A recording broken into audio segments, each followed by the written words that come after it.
শুভ দুপুর প্রিয় দর্শক, আপনাদের সকলকে শুভেচ্ছা, সাদর আমন্ত্রণ। চ্যানেল আয়ের পর্দায় দেখছেন নিয়মিত আয়োজন ফ্রেশ প্রিমিয়ামটি তারকাকথন। তারকাকথন মানে তারকাদের আলাপ, তারকাদের জীবন, তাদের দর্শন, তাদের কাজ আপনাদের সাথে ভাগাভাগি করা। আর আজকে তারকাকথনের সেট তো তারকায় পরিপূর্ণ, কারণ আজ একজন নয়, দুইজন নয়, তিনজন নয়, চারজন তারকা রয়েছেন আমাদের সাথে, তাও আবার একটি সুন্দর কাজকে আপনাদের সাথে ভাগাভাগি করতে। চলুন কাজ কি তা নিয়ে জানবো, তার আগে তাদের সাথে একটু পরিচিত হই। আমাদের সাথে আছেন অভিনয় শিল্পী সোহেল মণ্ডল। বড় পর্দা থেকে ছোট পর্দা সকল ক্ষেত্রেই যা সরব উপস্থিতি, শুভেচ্ছা আপনাকে। আমাদের সাথে রয়েছেন অভিনয় শিল্পী ত্রিনা, শুভেচ্ছা। আমাদের সাথে রয়েছেন সঙ্গীত শিল্পী, আমাদের চ্যানেল আই সেরা কণ্ঠের মেজবা বাপ্পি, এবং আমাদের সাথে রয়েছেন গীতিকার বা গীতিকবি সিলভিয়া পারভেজ, শুভেচ্ছা। চারজনকে পেয়েছি এবং চারজন কানেক্টেড একটি কাজের মধ্য দিয়ে। এছাড়াও যদি বলি তাও আবার একজন আরেকজনের সাথে অন্যরকম সম্পর্কে কানেক্টেড। বিশেষ করে আমি যদি মেজবা বাপ্পি এবং সিলভিয়া পারভেজের কথা বলি, তারা নিজেদের জীবনও একসুতোই বেঁধেছেন। অভিনন্দন আপনাদেরকে আবারও। এবং একই সেটে এসেছেন তারকাকথনে প্রথমবারের মতো আজকে। সো কংগ্রেচুলেশনস অনেক বেশি আজকে। এবং সোহেল মণ্ডল, অনেক বার পেয়েছি তারকাকথনে আসলে আপনাকে, কিন্তু মিউজিক ভিডিও নিয়ে কখনো কাজ করা বা কথা বলেছে কিনা আসলে আমি জানি না। তো এবার হচ্ছে গল্পটা একটু ভিন্ন, একটা মিউজিক ভিডিওর গল্প আপনাদের কাছ থেকে শুনবো, সেটা হচ্ছে কি মায়া। ওকে, পরিকল্পনা বা পুরো শুটিংটা কিভাবে হয়েছে আমি একটু সোহেল মণ্ডল আপনার কাছ থেকে শুনতে চাই। পরিকল্পনা কিছু না, আমি বাইরে একটা শুটিংয়ে ছিলাম, হঠাৎ করে রথি মানে আমাদের যে ডাইরেক্টর ফোন দিল যে বাপ্পি ভাই একটা গান আছে, আমরা একটু করতে চাই। খুব সাটেল সময়, একদিন সময় ছিল, ঠিক আছে অনেকদিন গান টান করার। এর আগে আমি দু একটা মিউজিক ভিডিও করেছি, বাট রথির সাথে আমার আগে কাজ করা হয়েছিল। তো বাপ্পি ভাইয়ের কথা বললো, গানটা শোনালো, আমাকে গানটা শুনে ভালো লাগলো। বললো যে একদিনের শুটিং, চলো যাই, একটু ফান হবে। জাস্ট এই মানে গল্প এই, আমরা জাস্ট গেলাম, শুট করলাম, চলে আসলাম। খুব সুন্দর একটা গল্প নিয়ে আমরা আসলে ফিরলাম আর কি। এবং দেখলাম খুব সুন্দর সবুজের মাঝে একটা গ্রামীণ আবহে দুষ্টু মিষ্টি একটা প্রেমের গল্প ছিল পুরোটা ভিডিও জুড়ে। আচ্ছা, এভাবে যে হুট করে একটা কাজ করে ফেলানো, মানে সহসাই কি এরকম হয় যে হুট করে কোনো কাজ করে ফেলা হয়? আমার ক্ষেত্রে তো একটু সহসা কাজ করা ডিফিকাল্ট। আমার আসলে যে কোনো কাজ করার আগে অনেক ধরনের প্রস্তুতি থাকে, বাট হ্যাঁ কিছু কাজ এরকম হলো মন্দ না। মানে এটা একটা মানে এই যে কিছু না জানা এবং হঠাৎ করে যে একটা কাজের মধ্যে ঢুকে যাওয়া, এবং সেটা একটা ফান, মজাই লাগে। ট্রিনার কাছে একটু শুনতে চাই যে এই গল্পটা কি করে ট্রিনার কাছে আসলো। আমাকে রথি ভাইয়া নক দিয়েছিল।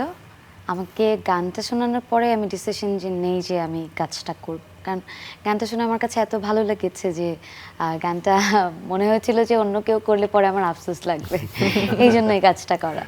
এবং যখন ট্রিনা জানতে পারেন যে আপনার বিপরীতে আসলে ওই আর্টিস্টটা কাজ করছে বা সে কাজ করছে, এটার জন্য কি আলাদা কোনো রকমের এক্সাইটমেন্ট থাকে বা আলাদা কোনো প্রিপারেশন থাকে, কি বলবেন? না, এক্সাইটমেন্ট তো ছিল অবশ্যই। সোহেল ভাইয়া অনেক ভালো কাজ করে, অনেক ভালো আর্টিস্ট। মানে পুরো শুটিংয়ের টাইমটাই সোহেল ভাই আমাকে ডিরেকশন দিচ্ছিল লিটারেলি যে এভাবে কর, এভাবে কর। তো অবশ্যই এরকম একটা আর্টিস্টের সাথে কাজ করা তো মানে অনেক বড় কিছু। অনেক আমি একটু মেজবা বাপ্পির কাছে শুনতে চাই, যেহেতু গানের সুর আপনার এবং মানে আপনার কণ্ঠে আমরা গানটি শুনেছি এবং সে আবেগে ভেসেছি। কেমন ছিল আসলে গানের প্রস্তুতি পর্ব? গানের প্রস্তুতি এটা আমাদের জন্য আসলে একেবারে আমরা গানটাও বানিয়েছিলাম হঠাৎ করেই। যেমনটা ভাইয়া আপু বলছিলেন যে রথি নামটা বারবার আসছে, Faizul Kabir Rothi, he is my university friend. তো যখন বন্ধু কোনো কাজ করছে, যেমন গান রিলেটেড কোনো কাজ হলেও আমাকে বলে, তো এরকম যে মেকিংয়ের জায়গাতে আমি রথিকেই বলি, যে কোনো বিপদে বললেও বলি। তো তখন আমি রথির সাথে শেয়ার করলাম এটা গান তৈরি হওয়ার পর যে ভিডিওটা কিভাবে বানানো যায়। আর যদি বলি যে গানটা একেবারে যখন সৃষ্টি হয়, শুরু হয়, সেই সময় আমার স্ত্রী সিলভিয়া পারভেজ ও মাঝে মাঝে লেখালেখি করে, কখনো কখনো 2 লাইন 4 লাইন এরকম করে লিখে রাখে। তো এইটা তো একটু একেবারে গ্রামীণ মানুষের কথা, মানে একদম গ্রামের মানুষদের প্রেম, তাদের আবেগ, সেই জায়গাটা সেটা নিয়ে লেখা। তো আমি প্রথমে একটু অবাকই হয়েছি যে এটা ও লিখেছে। তো তারপর গিটার নিয়ে বসলাম। আমার মনে আছে যে এই গানটা হয়তো ম্যাক্সিমাম 10 to 15 মিনিটস লেগেছে আর কি, মানে পুরো গানটা সুর করতে। আচ্ছা, সুর করেছেন আপনি? জি। সুর এবং সঙ্গীত দুটোতেই আসলে মেজবা বাপ্পি, এবং গানের কথা লিখেছে সিলভিয়া পারভেজ, মানে একদম ঘরের গান, ঘর থেকে উঠে আসা গান। সিলভিয়া পারভেজের কাছে একটু জানতে চাই যে সিলভিয়া পারভেজ কি ছোট থেকে শহরে বেড়ে উঠেছেন? হ্যাঁ।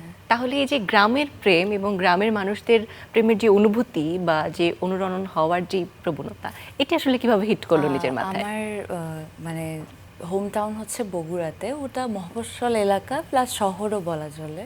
তো ওই দুই গ্রামের ভাইবটাও আছে, আবার শহরের, দুইটা মিলেমিশেই। মিলেমিশে বড়। এবং আমার বাসায় মানে প্রচুর বই দিয়ে ভরা। আমার মনে হয় যে ওরা আলাদা করে গ্রাম দেখার জায়গার থেকেও ও বইতে এত বই আমি মাঝে মাঝে দু একটা নিয়ে পড়ি, মানে আমার এত বই পড়ার সুযোগ হয়নি। তো ও এত অনেক উপন্যাস পড়া হয়েছে। তো এই জায়গাটা থেকে আমার মনে হয় যে একটা প্রভাব তো ছিলই। আচ্ছা, সিলভিয়া পারভেজের সংরক্ষণে কতগুলো বই আছে আপনি কি বলতে পারবেন আমাদের? আমার তো ছোটবেলা থেকে, মানে আমার বয়স হিসাবে ছোটবেলা থেকে বড় চাচা, তারপরে ছোট চাচু, ফুপির বই, দাদির বই, এগুলো পড়ে পড়ে তারপরে এখন এসে নিজের বই কেনা হয়। তো আমার 100 বই পড়া হয়েছে। শখানেক বই পড়া হয়েছে। গান লেখার আগ্রহটা তৈরি হলো কবে থেকে? ওনার স্ত্রী হওয়ার সুবাদে তো সবসময় গানের মধ্যেই থাকা হয়। গান তো গাইতে পারি না, এই যে অনেক শিল্পীদের সাথে আড্ডা দেই, এখন কি করব ওখানে গিয়ে, তো ওইটার একটা কারণ তৈরি হতে হয়, তাই হয়তো গানটা লেখার চেষ্টা করা যায়। তো গাইতে পারবো না, লিখতে যদি পারি। কখনো গুনগুন করেছেন একসাথে যখন মেজবা বাপ্পি আপনার পাশে বসে গান করেন? হয় না, কিন্তু একটু চেষ্টা করি। এখন অবধি কতগুলো গান লিখেছেন, বা মনে হয় এখন যে ইন ফিউচার আসলে আপনি এই সেক্টরটা নিয়ে আগাতে চান নিজের প্রফেশন হিসেবে? না, প্রফেশন না, লিখতে ভালো লাগে, আমার ইচ্ছা আছে একটা উপন্যাস লিখবো। তো ওই জন্য মাঝে মাঝে দুই একটা লাইন মনে আসলে লিখে রাখি নোটে বা কোথাও। তো ওই সুবাদেই ও দুই একটা লাইন বলো, এরকম গান বানাতে বসলে তখন ওভাবেই লেখা হয়। এটা নিয়ে কোনো পরিকল্পনা নেই, কিন্তু লিখতে ভালো লাগে।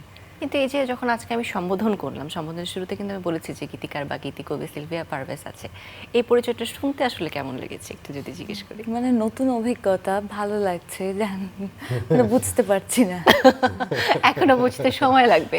বাহ, আমি আসলে এত সহজ স্বীকারোক্তি তারকাকথনের সেটে খুব কম পেয়েছি, যে খুব সরল মনে সহজভাবে বলে দেয়া যে কি ভাবছি। আপনার জন্য অনেক অনেক শুভকামনা। আসলে কি মায়া মিউজিক ভিডিও নিয়ে যেহেতু কথা হচ্ছে এবং অনেক গল্প আসলে এর মধ্যে উঠে আসলো, আমি একটু দর্শকদের সাথে নিয়ে সেই মিউজিক ভিডিওর ছোট্ট একটু অংশ দেখে আসতে চাই। একদম। চলুন প্রিয় দর্শক। কি নেশায় মাতাইলো আমায়, লোকে খালি কয়, কি বান মারিলো আমায়, প্রাণে নাহি সয়।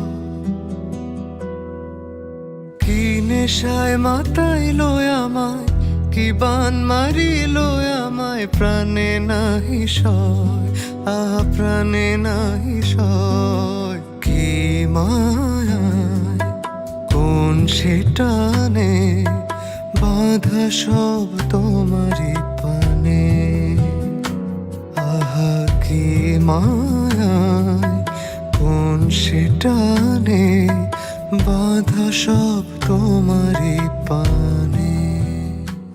বাহ, দুষ্টু মিষ্টি প্রেম তো ভালোই লাগলো আমার কাছে আসলে দেখে, এবং পুরোটা দেখার আগ্রহটা অনেক বেশি প্রকাশ পেল এর মধ্য দিয়ে।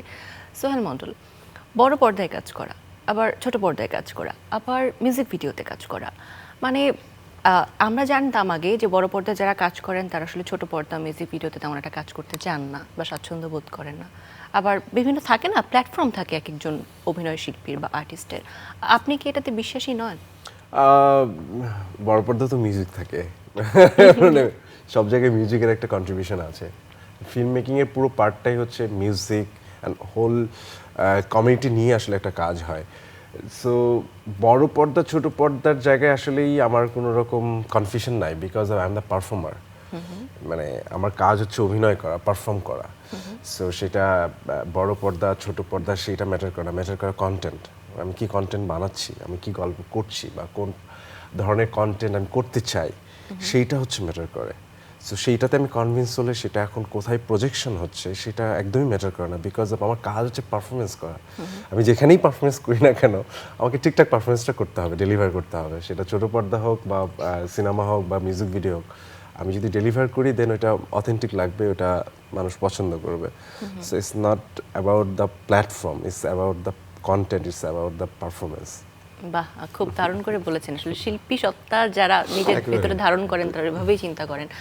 কিন্তু তাও কাজ করতে গেলে যেহেতু বললেন যে আপনার কাছে পারফর্ম করাটাই সব থেকে মুখ্য বিষয়, তাহলে যে কোনো কাজ এলে সে কাজটি আপনি করবেন কি করবেন না এই সিদ্ধান্তটা আসলে কিভাবে নেন? ওই যে বললাম কন্টেন্ট, মানে কন্টেন্টটা ম্যাটার করে যে আমি এই ধরনের কন্টেন্ট করব কিনা, মানে যে সেটা মিউজিক ভিডিও হতে পারে, সেটা গল্প মানে ড্রামা হতে পারে, ফিল্ম হতে পারে। আমার কাছে ডিপেন্ড করে গল্পটা আমাকে মানে বিশ্বাসযোগ্য করছে কিনা, আমার কাছে বিশ্বাসযোগ্য থাকছে কিনা গল্পটার, এবং আমি গল্পটা বিশ্বাস করছি কিনা, আমার কাছে ভালো লাগছে কিনা। অ্যান্ড দেন সেটার ম্যারিট অনুযায়ী গল্পটা চুজ করা হয়।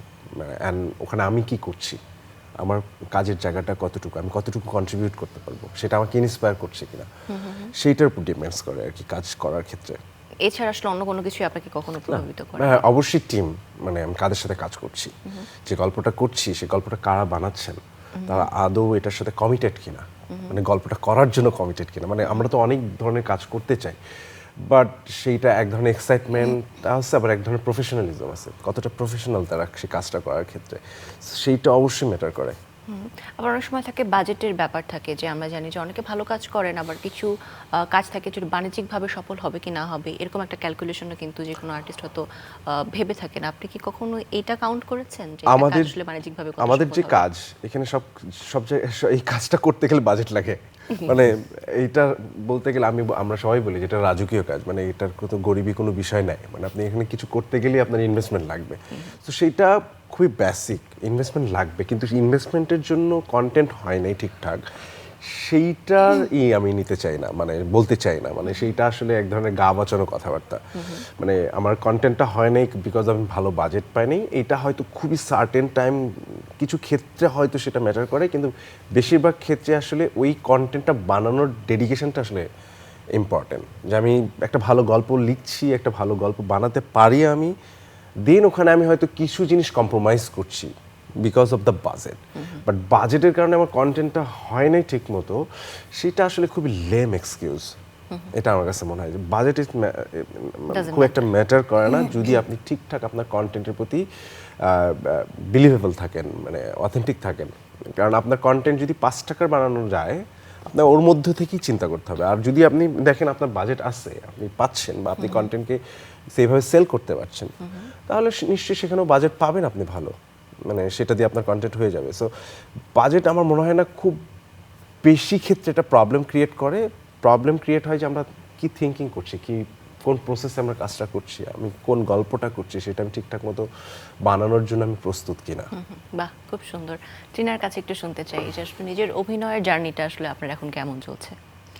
আমার অভিনয়ের জার্নিটা এখন বেশ ভালোই চলছে। আমি শিখছি, কাজ করছি।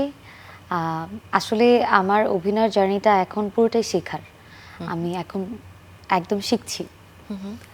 এবং আসার অনুপ্রেরণাটা আসলে কোথা থেকে ছিল, মানে শুরুটা কিভাবে হয়েছিল? আসার অনুপ্রেরণা বেসিক্যালি আমি যখন কাজ স্টার্ট করি তার কিছুদিন আগে থেকে, লাইক আমি যখন স্কুল কলেজ বোথ, মানে কলেজে যখন ছিলাম তখন হচ্ছে আমার ফ্রেন্ডরা, আশেপাশের সবাই হচ্ছে আমাকে ধরে ধরে নিয়ে হচ্ছে বউ সাজিয়ে দিত, এটা করতো সেটা করতো।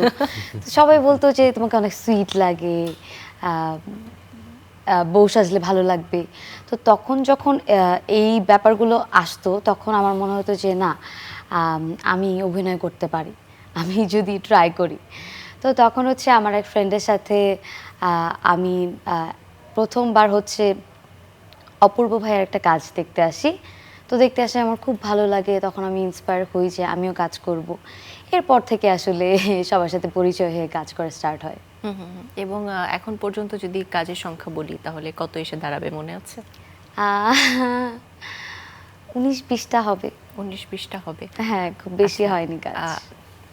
অনলাইন মানে এখন কাজ করছেন কোনো প্রজেক্টে, এমন কোনো কথা বলতে পারেন? আমি রোজার ঈদের একটা প্রজেক্ট করেছি রিসেন্টলি, আর আরও বেশ কিছুদিন আগে করেছি, নাম বলতে চাচ্ছি না কারণ ওরা হুট করে নাম চেঞ্জ করে ফেলে। এই তো। আচ্ছা, সোহেল ভাইয়ের সাথে পরিচয় হয়েছে কিভাবে, কবে হয়েছে, কোথায়? সোহেল ভাইয়ের সাথে এই কাজেই আমার পরিচয়। এই কাজেই প্রথম? হ্যাঁ। কিন্তু আমি কিন্তু একেবারেই বুঝতে পারিনি, কারণ কাজটা করেছেন বলছেন একদিন, কতদিন শুটিং ছিল? আমাদের একদিন শুটিং ছিল। হ্যাঁ, একদিনই শুটিং ছিল। এটা আমিও প্রথম জানলাম যে আর মনে হলো না যে অনেক আগে থেকে চেনে দুজন দুজনকে? আমরা আর্টিস্টরা আসলে এরকমই, যখন যাকে নতুন দেখি মানে মনে হয় যে যুগ যুগ ধরে চিনি, তাই না? Because of its part of the job, মানে আপনাকে চিনতে হয়, মানে যতটুকু সময় পান ওইটুকুর মধ্যেই সেই অন্তরঙ্গতা বা ওই কেমিস্ট্রিটা ক্রিয়েট তাহলে করে ফেলতে হয়। একদিনে মানে শুটিং সেটে কি প্রথম দেখা হচ্ছে? হ্যাঁ। শুটিং সেটে প্রথম দেখা হয়ে তারপরে এত সুন্দর করে দুজন দুজনের সাথে একটা সুন্দর কেমিস্ট্রি তৈরি করা, ওয়াজ ইট চ্যালেঞ্জিং? একদম না, ইট ওয়াজ ভেরি সিম্পল। আমরা সকালবেলায় গিয়েছিলাম, যখন শুটিং স্টার্ট করেন ওনারা, আমরা দুজনে গেলাম, গিয়ে আমরা সারাদিন শুটিং দেখলাম, এনজয় করলাম। ওনারা দুজন শর্ট দিচ্ছিলেন, আমরা দূর থেকে দেখছিলাম, আমরা সেগুলো নিয়ে কথা বলছিলাম। তারপর আমরা আমাদের মনে হলো, আমাদের প্ল্যান ছিল যে আরো বেশ কিছুক্ষণ থাকার, পরে মনে হলো দরকার নেই, আমরা চলে যাই, ওনাদের মতো ওনারা ভালো করছে। আচ্ছা, এটা কি মানে মিউজিক ভিডিওর প্ল্যান করা প্রথম, যে প্রথমবার আপনারা কোনো সেটে গিয়ে দেখছেন আসলে আপনাদের গানে মিউজিক ভিডিওটা কেমন হচ্ছে, এক্সপিরিয়েন্সটা কেমন? না, সেটা নয়, এমনি তো কাজ যখন হয়, কাজটা তো নিজেদের। এই গানটাতে যেমন আমার মনে হয় যে আমার কন্ট্রিবিউশন যতটা, ঠিক সোহেল ভাইয়ের কন্ট্রিবিউশনও ততটাই। ঠিক যিনি ক্যামেরা নিয়ে কাজ করছেন এবং ঠিক ওই সেখানে প্রোডাকশন বয় যিনি চা দিচ্ছেন, তারও কন্ট্রিবিউশন সেখানে রয়েছে। তো সেখানে এর আগে যতগুলো শুটিং হয়েছে দেখেছি, নিজের কাজের জায়গাটা একটু যত্ন নিয়ে যাতে হয়, সেই জায়গাটা চেষ্টা করেছি সবসময় থাকার। বাহ। সিলভিয়া পারভেজ বলছিলেন যে বিয়ে হবার পর থেকে আসলে জীবনে তো একটা নতুন অধ্যায় যুক্ত হয়েছে, তারপরে আবার মিউজিক একটা সেক্টর বা এই ইন্ডাস্ট্রির সাথে আবার নতুন করে একটা পরিচয় হওয়া, কেমন লাগছে আসলে বাংলাদেশের টোটাল মিউজিক ইন্ডাস্ট্রিকে যদি হঠাৎ করে নতুন করে দেখা এবং যদি ইন্টারপ্রেট করতে বলা হয়, তাহলে সিলভিয়া পারভেজ কি বলবেন? কি বলবো, ভালো লাগে, নতুন নতুন মানুষদেরকে দেখি, পরিচিত হই, সবাই ভালো এবং সবাই মেধাবী, সৃজনশীল, অনেক ভালো লাগে। মনে হয় যে আমারও গান গাইতে পারলে ভালো হতো। আচ্ছা, এখন যেহেতু গান লিখছেন এবং সে গানগুলো আসলে গাইছেন আপনার প্রিয়তম, কিন্তু এমন কি ইচ্ছে আছে যে আপনি অন্য কোনো শিল্পীকে মাথায় রেখেও আসলে গান করবেন, বা আপনার প্রিয়, আপনার পছন্দের কোনো শিল্পী? আমি তো গান সম্পর্কে বেশি কিছু জানি না, যতটুকু জানলে গান লেখা হয় ও আমাকে অনেক হেল্প করে। তো এই হেল্পটা তো সবাই মানে আমার থেকে গান চাইবে, কিন্তু ওই হেল্পটা তো করতে পারবে না। তো আসলে আমি তার মানে কি ইনডাইরেক্টলি আমি অ্যানসারটা নিব যে আমি আসলে Collaboration মেজবা বাপের সাথে ভালো জিনিস আমার প্রিয়তমই পারবে। মেজবা বাপের এই বিষয়ে বক্তব্য কি? না, সেটা নয়, মানে আমি তো চাই যে, যেমন আজকে আসতে আসতে বলছিলাম যে আজকে কিন্তু তুমি আমার সাথে যেখানে যাচ্ছ, এটা মেজবা বাপের ওয়াইফ হিসেবে নয়, তুমি একজন গীতিকার হিসেবে যাচ্ছ, সেখানে গীতিকবি হিসেবে যাচ্ছ। তো যেমনটা হচ্ছে, আমি চাই যে যেটাই করুক সেটাও খুব ভালো করে করুক। আসলে মেজবা বাপি খুব দামি একটা কথা বলেছে যে নিজস্ব পরিচয়, আসলে আমরা কেউ কারো কোনো কিছু, এই পরিচয়ের থেকে সবার আগে একটা নিজস্ব পরিচয় তৈরি করা সব থেকে বেশি জরুরি। পরিচয় তৈরি করার জার্নি কখনোই কিন্তু আসলে সহজ হয় না যে কোনো মানুষের ক্ষেত্রে। সোহেল মণ্ডলের ক্ষেত্রে যদি বলি যে এই পরিচয় তৈরি করার চ্যালেঞ্জটা আপনার জন্য কেমন ছিল? সহজ না ঠিক, বাট এই স্ট্রাগলটা মনে হয় সবাইকে করতে হয়। যিনি রিক্সা চালান তাকেও একটা প্রসেসের মধ্য দিয়ে যেতে হয়, ঢাকা শহরে আসা বা ঢাকা শহরে না আসলে যেখানেই যাচ্ছেন কোথা থেকে সেটা ভাড়া নিতে হয় সেটা জানা, সেই ভাড়াটার একটা কনভিন্সিং জায়গায় রাখতে হয় যে প্রতিদিন আমাকে এতটা ইনকাম করতে হবে, দেন আমি তাকে ভাড়া দিয়ে আমি আমার আর্নিং সোর্সটা বাড়াবো। তো আমার মনে হয় যে প্রত্যেকটা প্রফেশনেই এই স্ট্রাগলটা আছে আমাদের মতো করে। সো নিজের পরিচয় তৈরি করতে যাওয়ার যেমন ইচ্ছাটা থাকা এবং সাথে সেইটার জন্য যে পরিশ্রমটা করা, এটা করতে হবে। মানে এটা কিছু, মানে এটার জন্য আলাদাভাবে আসলে সেটাকে গ্লোরিফাই করতে আমি কখনোই স্বাচ্ছন্দ্য বোধ করি না। আমার কাছে মনে হয় যে এই প্রসেসটার মধ্যে আমরা সবাই যাই, আমাদের যারা পিছনে কাজ করছেন তারাও এই প্রসেসের মধ্য দিয়েই যান।